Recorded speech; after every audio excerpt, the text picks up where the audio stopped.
The door closed softly behind us with a quiet click, sealing off the noise of the city street and the last echoes of the wedding party still going strong at the grand atrium in downtown Atlanta.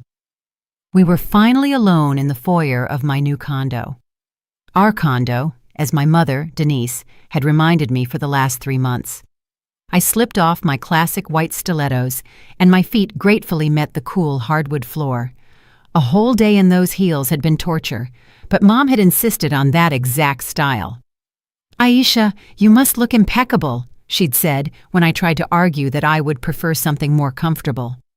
Malik stood beside me, unbuttoning his flawlessly tailored suit. He was a tall, distinguished man of 38, with refined features and deep brown, attentive eyes. His hands were well kept, with long fingers that managed sign language so skillfully whenever he wanted to communicate something. Over the 6 months of our courtship, I had grown accustomed to his silence, to how he communicated with gestures, written notes, and glances. My mother always said it was a small price to pay for such a well-off and respectable husband. Welcome to Betty's Stories.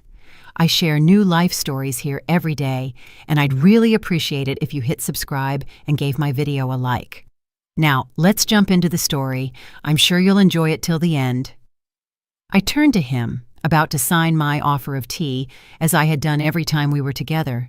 But before I could raise my hands, Malik looked me straight in the eyes and said in a perfectly clear, deep voice, "Aisha, we need to talk. We need to have a serious conversation about what is really going on." I froze. My heart seemed to skip several beats, then began hammering with double the force. My hands went numb, my knees buckled, and I grabbed the wall to keep from falling. My husband, the one who was supposedly mute since childhood due to some kind of trauma, was speaking clearly, distinctly, with a slight gravelly edge to his voice, but completely normally. I opened my mouth trying to say something, but couldn't squeeze out a sound. Malik took a step toward me, reaching out his hand, but I instinctively recoiled. Something like regret or guilt flashed in his eyes, but he didn't back away. "I'm sorry," he said, and genuine remorse echoed in his voice.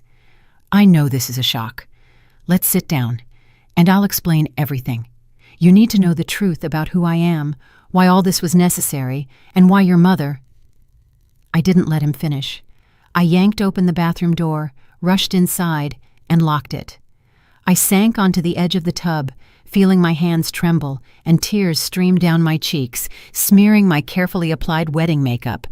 Malik was not mute. All this time, he could talk. All this time he had been lying to me, pretending, putting on a performance. And my mother? My mother knew. Could my own mother have been complicit in this deception? Thoughts raced through my head, making it impossible to focus. I tried to recall all our dates. Every time Malik used gestures or wrote notes, every moment I'd seen a kind of sadness in his eyes that I'd dismissed as part of his condition.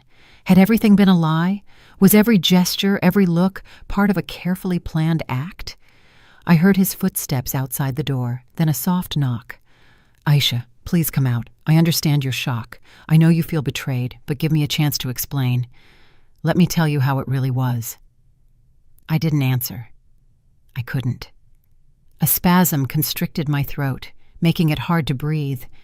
Instead, I stared at my reflection in the mirror above the sink. A bride in a luxurious white dress that cost more than my annual salary as a high school English teacher, with a neat hairstyle that took 3 hours to create, now with trembling lips and smeared mascara.